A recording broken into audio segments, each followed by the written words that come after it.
Governor Abbott says he has reached another agreement with a Mexican border state to end the commercial truck backlog. Hello, everybody. I'm Heather Hayes. And I'm Steve Eager. It's 9 o'clock. This time it's with the state of Chihuahua and the border crossing at El Paso. It's similar to a deal brokered with the state of Nuevo León yesterday.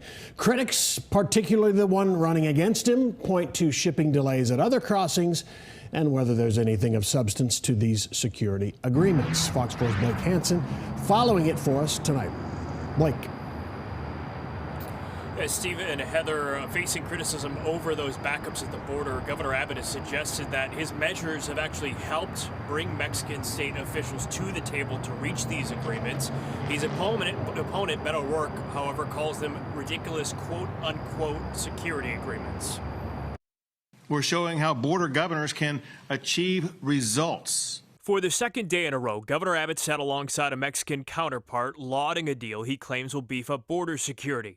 In exchange, he'll drop the DPS inspections he ordered that have crippled commercial traffic. Since Chihuahua has detailed a plan to secure the Mexico side of the border, the Texas Department of Public Safety can return to its previous strategy of random searches of vehicles crossing the bridge from Chihuahua.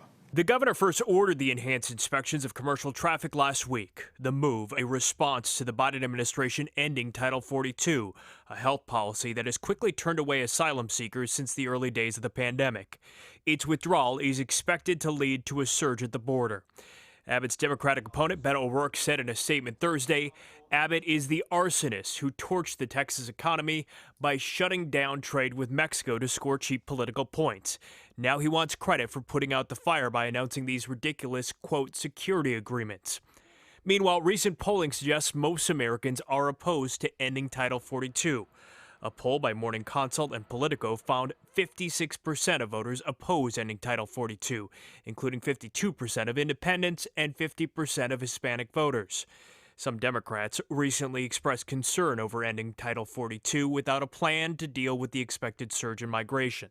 Tenemos problemas con la administración del presidente Biden también. Tuesday, O'Rourke criticized the governor's DPS inspections while also acknowledging concerns with ending Title 42. Telling the Texas Tribune the same day, it does not make sense to end this until there is a real plan and the capacity in place to handle those and address those that come over.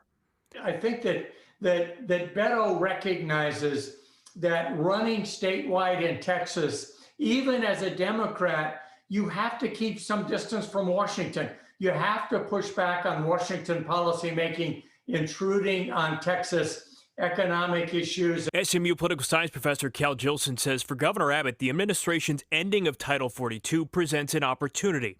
So far, the list of states now suing the Biden administration over the move has grown to 21. They're in a difficult political place, and Abbott is taking advantage of that.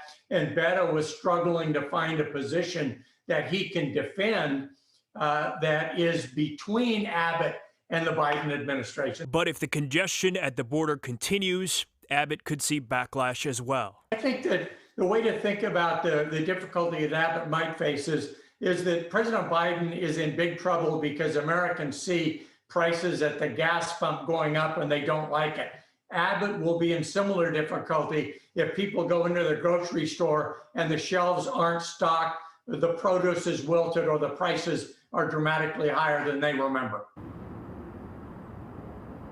Texas Agriculture Commissioner Sid Miller, a Republican, today questioned the agreement with Nuevo León, saying that it did not appear to be substantive.